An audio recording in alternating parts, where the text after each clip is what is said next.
welcome to Behind the Wheel. Today we're in a 7th gen Civic. This is a 2002 Civic EX Coupe. This belongs to my buddy Luis, who's right in front of me in my S2000. Alright, so let's start off with the basics and the technical specs. This has a D17 1.7 liter 4-cylinder engine with VTEC. Don't forget the VTEC. It makes 127 horsepower, 114 foot-pounds of torque. The transmission redlines at 6,800 RPMs, and it's a 5-speed gearbox.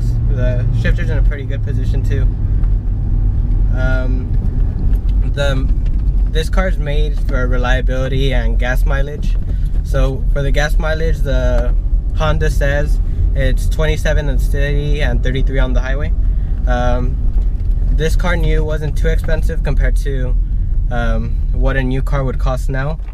So new, this car was around 16,000, and right now they're going for about 35 to 4,500.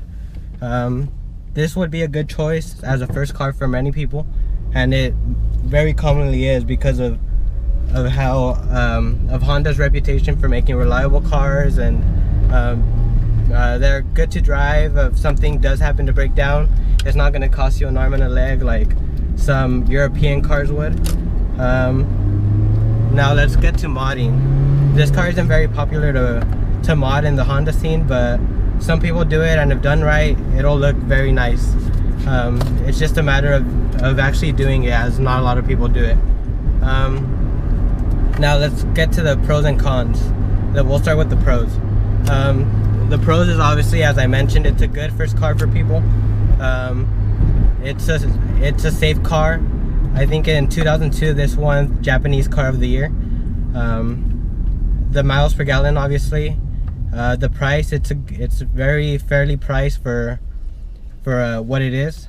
If something does break down, it's going to be cheap to fix and very easy to work on. And what I could tell now, the interior is very roomy on this car. It looks like you have a pretty adequate amount of space in the rear seats, and especially here up front, there's a lot more space than my S2000, so that's a positive.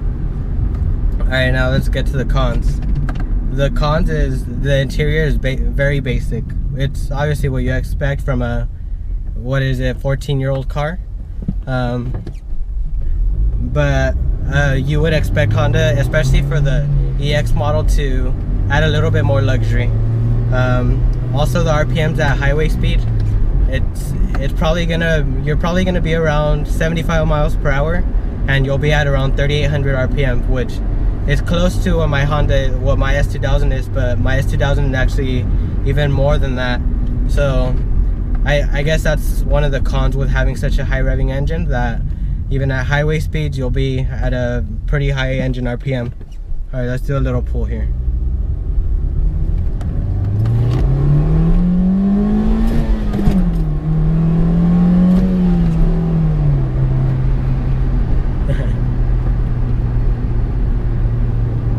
Alright, so this car has been very reliable for my friend Luis. The only thing that he did have to do was get the transmission rebuilt, and that's actually it's a common problem with these Civics, the 7th gen Civic. A lot of people have reported that they've had to do the same, rebuild the transmission, and it doesn't have many miles. It's have 141,000, so that's very early, especially for a Honda, to be having to rebuild a transmission. Also, like I was saying about the interior being basic, I don't know if you could tell, but there's the only armrest you have.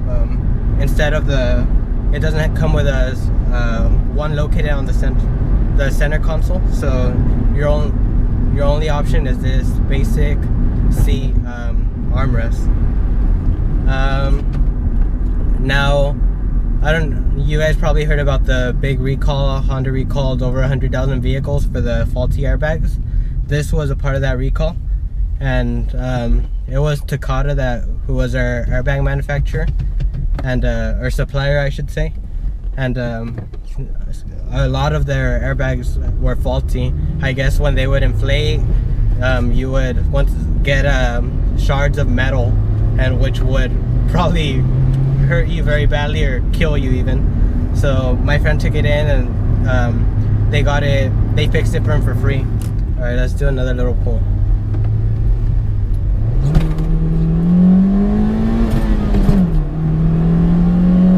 One thing I will say, you do get a lot of torque steer, a lot more than in my car. So like right there, as soon as I went to second gear and gunned it, I felt the steering wheel wanting to turn to the right. Another con of this car is it doesn't have much power. It's, like I said, 140 horsepower, I think I said, around there. That's not a lot of horsepower. Maybe it'll work fine for city driving, but I think if you were to, especially in this area, there's not a lot of hills or anything. It's a very flat area where we're reviewing this car. But I would guess that if you were driving this car in a more hilly place or a place with different angles, you would probably have trouble climbing hills because it doesn't feel like much power at all. Something else that I've noticed is the transmission is very soft on this.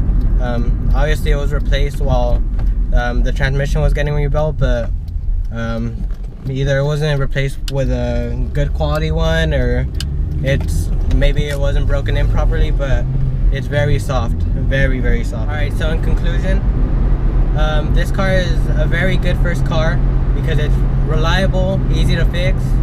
It's a Honda, so of course you're gonna get that reliability. And the negatives of it is you shouldn't get this car if you're looking for something with a lot of luxury, as this will not provide any at all. It's very basic. The design looks a little outdated, but it's expected. It's a 14-year-old car, so obviously you're not expecting a GPS nav or a touchscreen display, but it would have been nice if Honda added some more features that were maybe barely coming out in 2002. It would have been nice if Honda added something like that instead of just keeping it very basic. Alright, so thanks for watching. Please leave a like down below, comment, subscribe, and thanks for watching.